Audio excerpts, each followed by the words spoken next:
बहस हो रही थी, तभी आए डॉक्टर राजेंद्र प्रसाद। उन्होंने कहा कि आप लोग क्यों झगड़ा कर रहे हैं। तो जो भीमराव अम्बेडकर थे उन्होंने कहा कि हम कह रहे हैं कि ग्राम पंचायत नहीं होगी। तो गांधी जी कह रहे हैं कि हम जब तक जिंदा रहेंगे ग्राम पंचायत ला के रहेंगे। तो भीमराव अम्बेडकर ने कहा कि कब तक जिंदा यही हो। तो ये चीज़ मतलब ऐसे ही है ना। तो देखिए, तो जब इन दोनों की बातें सुना डॉक्टर राजेंद्र प्रसाद ने, तो उन्होंने कहा कि आप लोग लड़ाई मत करिए, एक उपाय है, इसको क्या करते हैं, डीपीएसपी में रख देते हैं। डीपीएसपी मतलब राज्य के नीति निर्देशक तत्व में रख देते हैं। और जो भी राज्य सरकार चाहे अपने यहाँ अगर चाहती है तो ठीक है, ग्राम पंचायत का गठन कर ले, है ना, पंचायत बना ले। अगर नहीं चाहती है तो ना बने, है ना। मतलब कोई बवाल भी नहीं होगा और तुम लोगों की बातें भी मान जाएंगे यहाँ पर।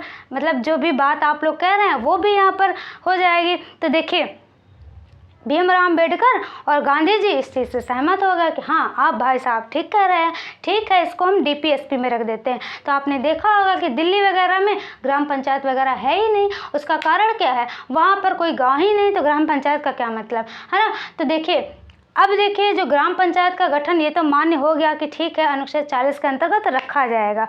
अब देखिए, इसी के तहत अनुच्छेद 40 के तहत ही राजस्थान के नागौर जिले में 2 अक्टूबर 1959 में ग्राम पंचायत का गठन किया गया। ठीक है, 2 अक्टूबर को क्यों किया गया, क्योंकि गांधी जी ग्राम पंचायत के फेवर में थे, इस वजह से 2 अक्टूबर में किया गया, है ना। अगर मिर्ची लगानी है तो भीमराव अम्बेडकर की जयंती पर कर दो, लेकिन क्यों करो, क्योंकि वो उनके फेवर में थे ही नहीं, पंचायत के फेवर में थे ही नहीं, तो क्यों करेंगे वहाँ पर।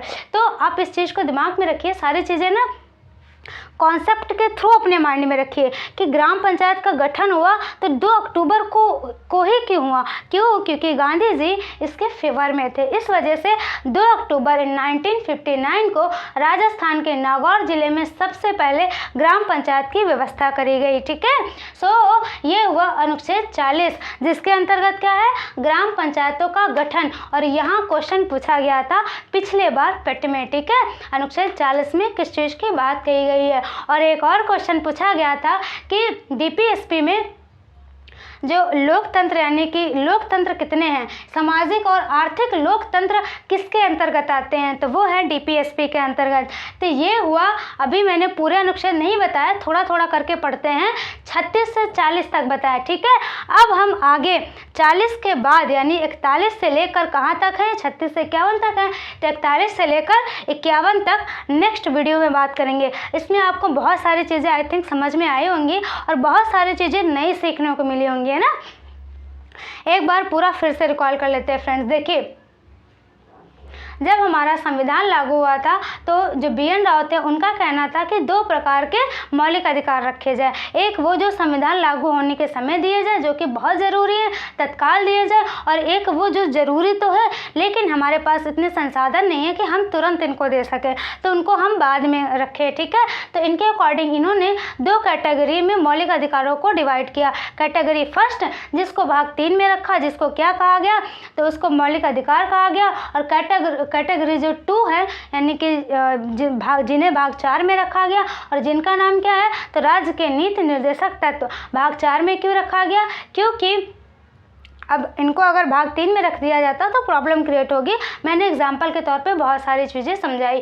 ठीक है, आगे बात करते हैं कि ये जो भाग 4 है ना, इसको केटी शाह ने एक चेक के समान कहा। क्यों, क्योंकि ये राज्य की इच्छा पर डिपेंड है, चाहे तो दे और चाहे तो ना दे। बेशक हमारे मौलिक अधिकार हैं, हमारे लिए ज़रूरी है, लेकिन राज्य सरकार अपने इच्छा के अनुसार ही देगी, इसलिए केटी शाह ने इसे चेक के समान बोला। आगे बात करें जाए भीमराव अम्बेडकर के अकॉर्डिंग, या भीमराव अम्बेडकर ने कितने प्रकार के लोकतंत्र की बात करी है, 2 प्रकार की। कौन कौन से, सामाजिक और आर्थिक। ठीक है, अब बात करते हैं जो डीपीएसपी हैं किस भाग के अंतर्गत है, 4 के अंतर्गत। कहाँ से लाए गए, आयरलैंड से।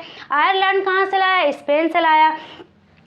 अब आगे हम अनुच्छेद की बात करते हैं। अनुच्छेद 36 में क्या है, राज्य की परिभाषा है। राज्य मतलब कोई भी पर्टिकुलर राज्य नहीं, यहाँ पर वो जिसका एक स्पेशल क्राइटेरिया हो, अपने नियम कानून खुद बनाता हो, पैसे के लिए वो आत्मनिर्भर हो, है ना, उसके अपने कर्मचारी सारे हों, ये सारी चीज़ें राज्य के अंतर्गत आएंगी। इसमें सेंट्रल गवर्नमेंट हो गया, स्टेट गवर्नमेंट होगी और लोकल अथॉरिटी आएंगी। ठीक है, आगे बात करते हैं। 37 में क्या कहा गया? 37 में कहा गया कि जो भी डीपीएसपी हैं ये न्यायालय में प्रवर्तनीय नहीं है, मतलब आप फोर्स नहीं कर सकते। दूसरा, आप मुकदमा भी नहीं कर सकते, यानी वाद योग्य भी नहीं है। आगे बात करें जाए अनुच्छेद 38 में क्या कहा गया?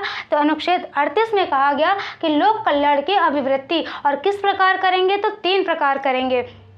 कौन कौन से हैं?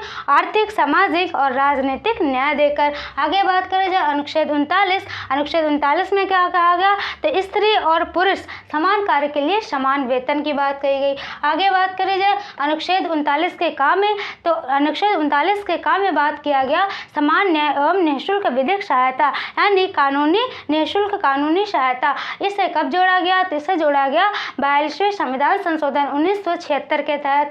आगे बात करें जाए अनुच्छेद 40। अनुच्छेद 40 में क्या कहा गया? ग्राम पंचायतों का गठन। ठीक है, तो ये था आज का हमारा वीडियो राज्य के नीति निर्देशक तत्व से रिलेटेड, जो कि 36 से 51 तक है, जिनमें हम लोगों ने कितने अनुच्छेद की बात कर ली? 36 से 40 तक की बात कर ली। अब आगे के जो अनुच्छेद हैं उनके बारे में हम नेक्स्ट वीडियो में बात करेंगे।